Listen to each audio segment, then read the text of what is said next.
the only male teacher in this entire godforsaken all-girls school. When the last guy, Jack Bauer, handed the keys over to me, he leaned in close, his breath smelling like decay. He left me with one sentence that hit harder than a hangover. "This place is heaven, kid. But it is also hell." Jack dropped that bomb and walked away without looking back. I stood there like an idiot in the parking lot, unable to process what the hell just happened. Honestly, ever since I got the job offer, I've been in a daze. I was a lackluster P major fresh out of college, drowning in student debt. I'd papered the city with resumes, but this place was the only one that didn't toss mine in the trash. It wasn't until I drove through the gates that I realized it was an all-girls academy.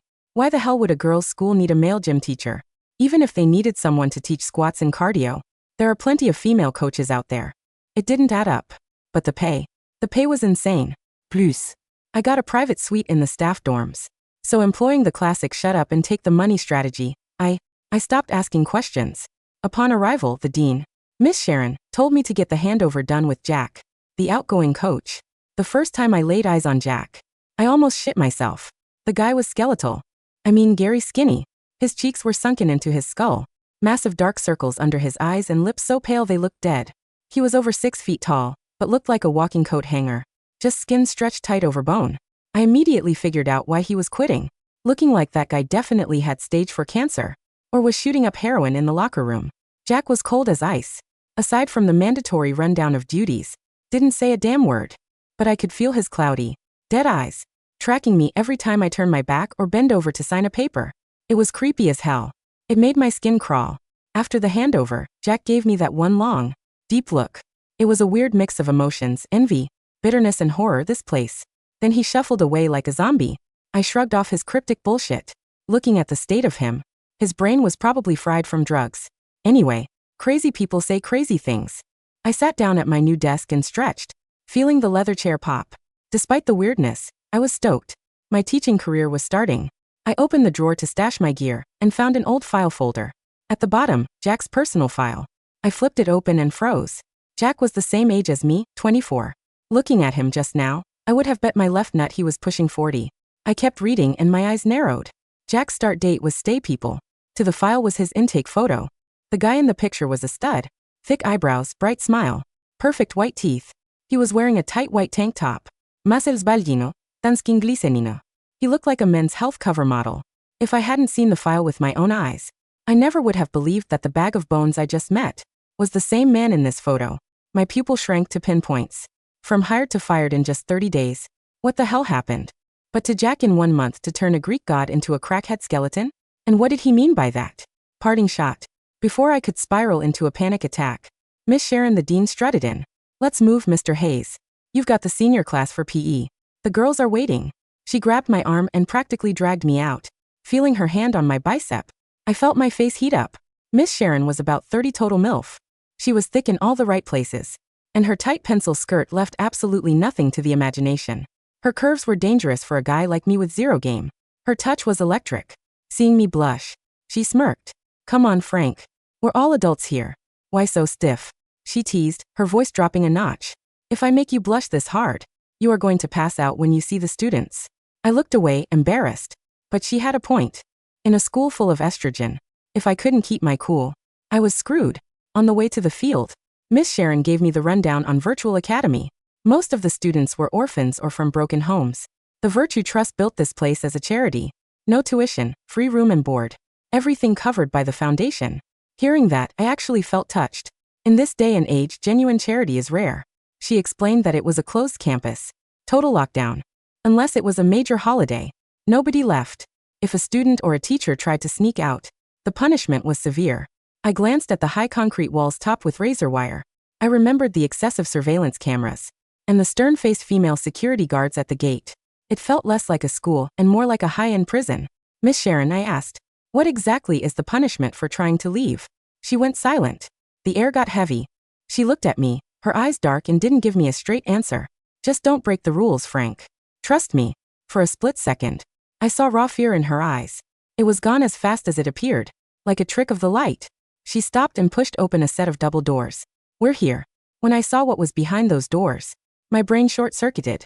The doors opened to the indoor gymnasium. A wave of chirping voices hit me instantly. In the center of the court, Dozens of girls were stretching and chatting. They were all wearing skin-tight white tees and barely their gym shorts. As the door opened, 50 pairs of eyes turned to me. It was a sea of white thighs and bouncing curves. My breathing hitched. Sharon clapped her hands.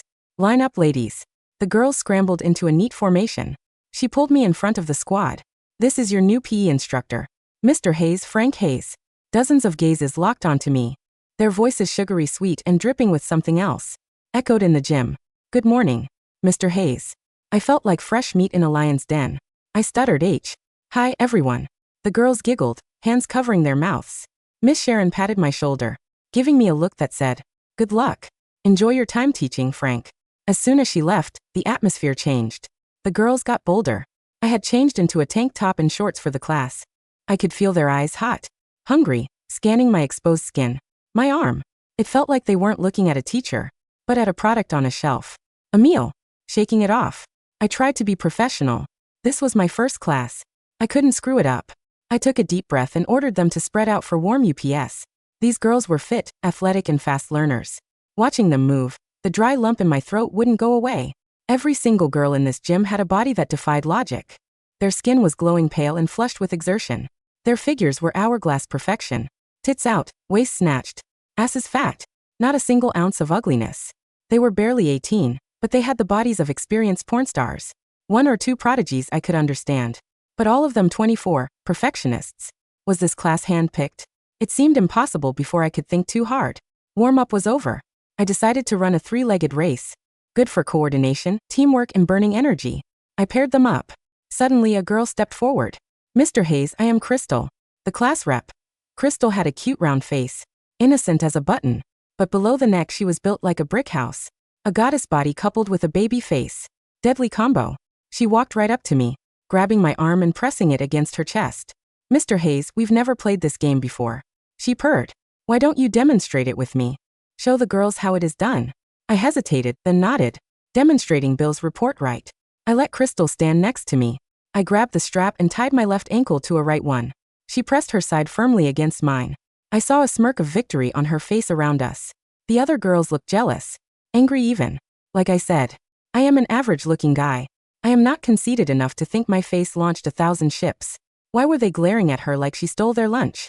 But feeling her soft curves against me, my ego inflated a bit. We started walking. Crystal smelled incredible. It wasn't just shampoo. It was a deep, sweet aroma that drilled straight into my brain. It was intoxicating. Suddenly, Crystal tripped. He yelped, grabbing my arm, dragging me down with her. I landed hard on top of her, soft, yielding, warm. That scent exploded in my nose, overwhelming my senses. I feel every inch of her beneath me. My face was buried inches from her cleavage. My breath came out in ragged gasps. My temples throbbed. A voice in my head screamed, "Take her.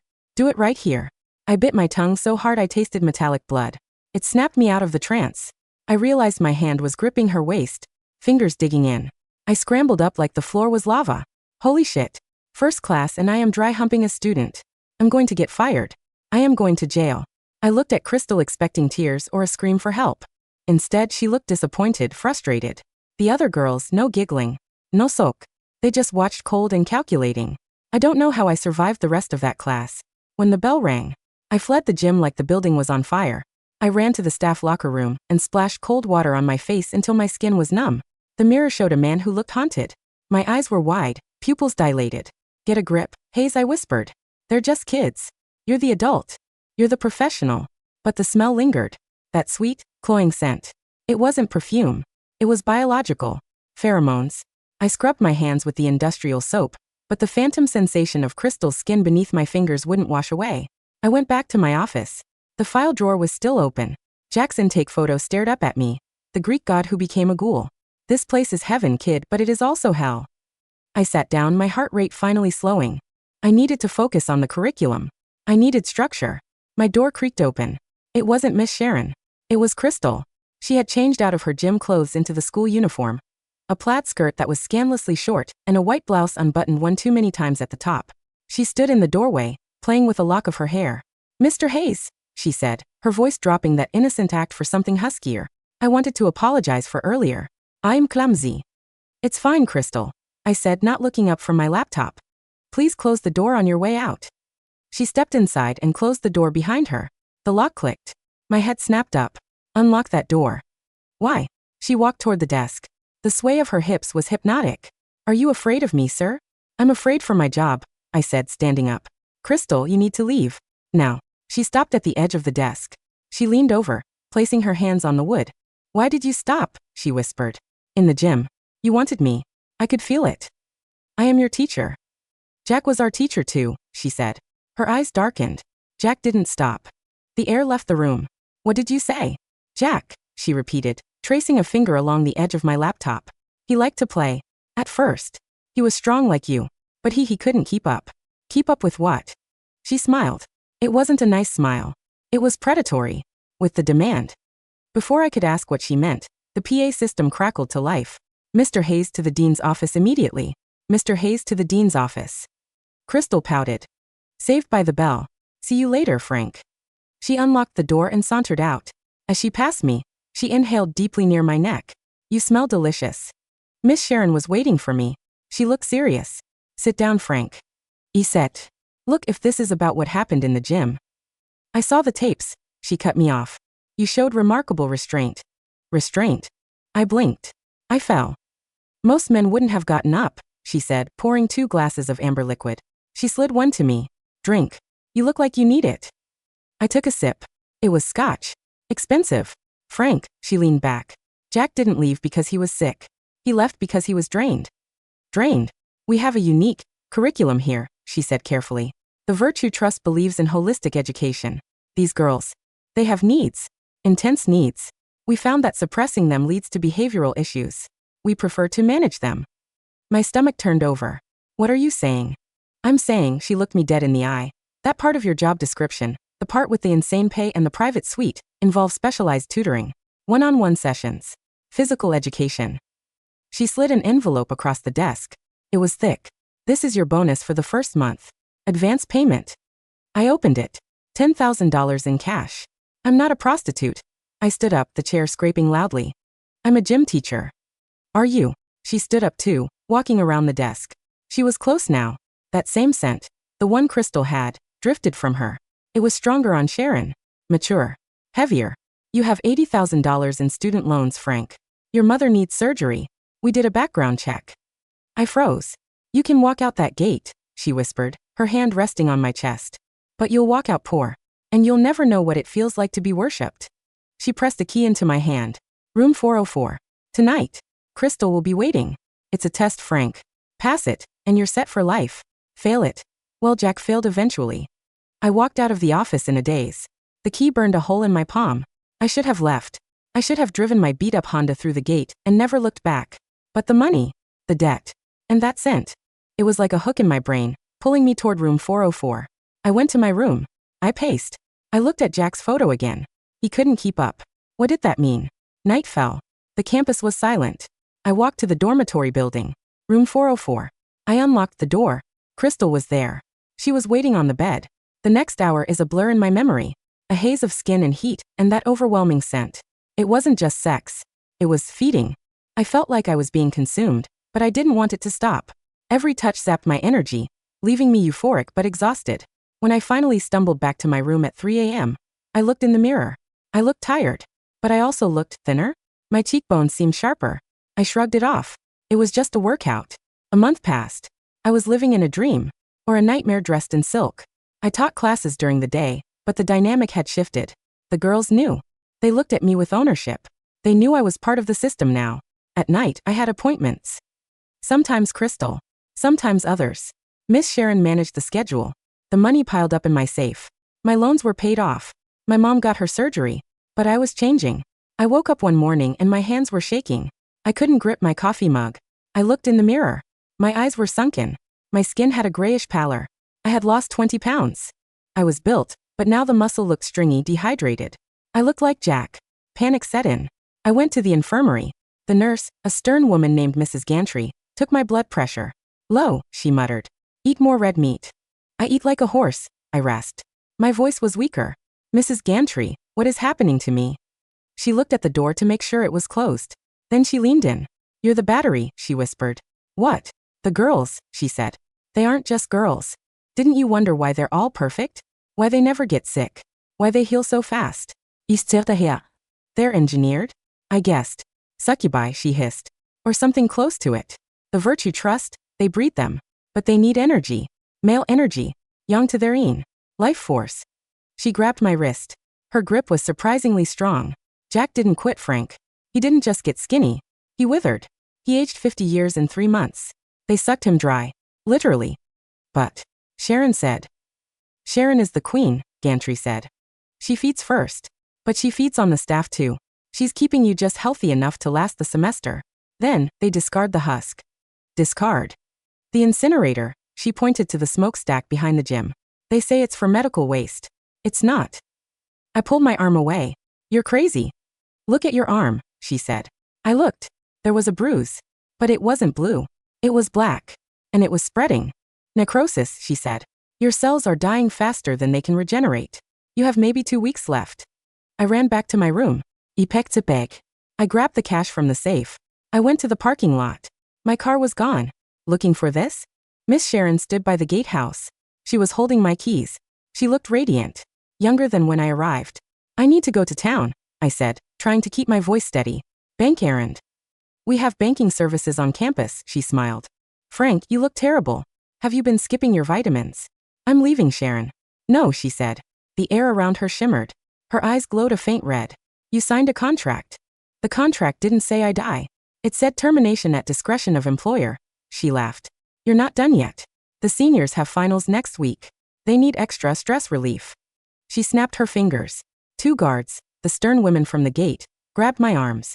They were impossibly strong. Take him to the isolation suite, Sharon ordered. Hook him up to the IVs.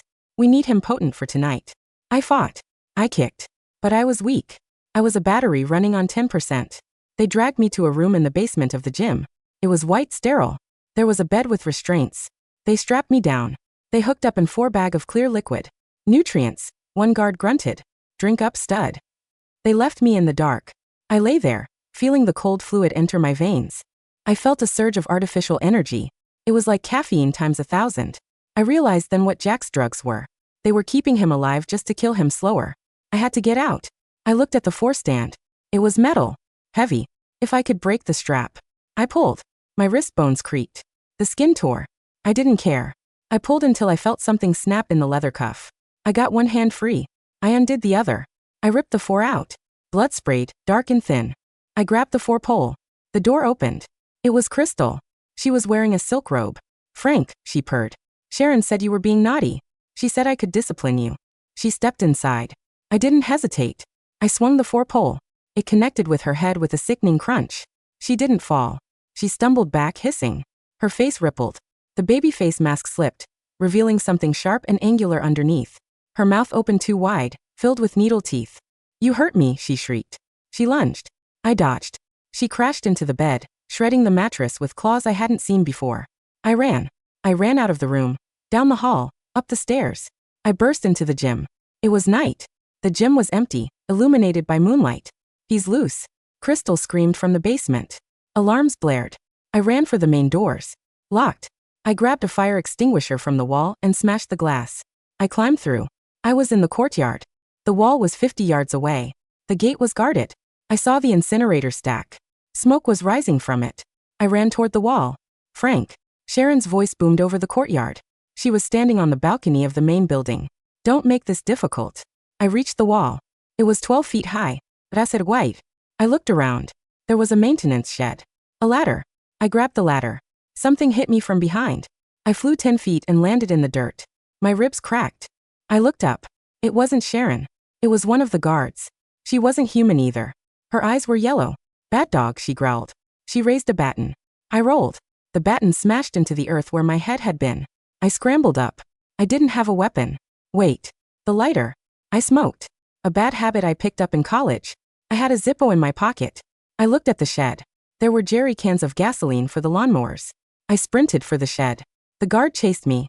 She was faster, but I was desperate. I kicked the cans over. Gas flooded the floor. Come and get me. I yelled. She stepped into the shed, sneering. You have nowhere to go. I flicked the Zippo. Catch, I said. I threw it. The fumes ignited instantly. Whoosh. The explosion threw me backward. The guard screamed, a sound not of this earth, as she was engulfed in flames. The fire spread fast. The shed was next to the generator room. I ran for the wall again. The ladder was gone burned. But the explosion had blown a hole in the perimeter fence near the shed. A small hole, jagged metal. I crawled through. The razor wire sliced my back, my legs. I didn't feel it. I was out. I ran into the woods surrounding the school. I ran until my lungs burned and my legs gave out. I woke up in a hospital. A real one. A police officer was sitting by my bed. "You're lucky to be alive, son," he said. "Ranger found you half dead on a hiking trail 3 days ago. Dehydration, malnutrition, severe burns." "The school," I croaked. "The girls." He frowned. "What school?" "Virtue Academy. In the woods." He looked at me with pity. "Son, there hasn't been a school in those woods for 20 years. Virtue Academy burned down in the 90s. It's just ruins." I froze. "But the pay, the bank account." I checked my phone. It was on the side table, screen cracked. I opened my banking app. Balance $0. The transaction history showed deposits. And then reversals. Sender unknown.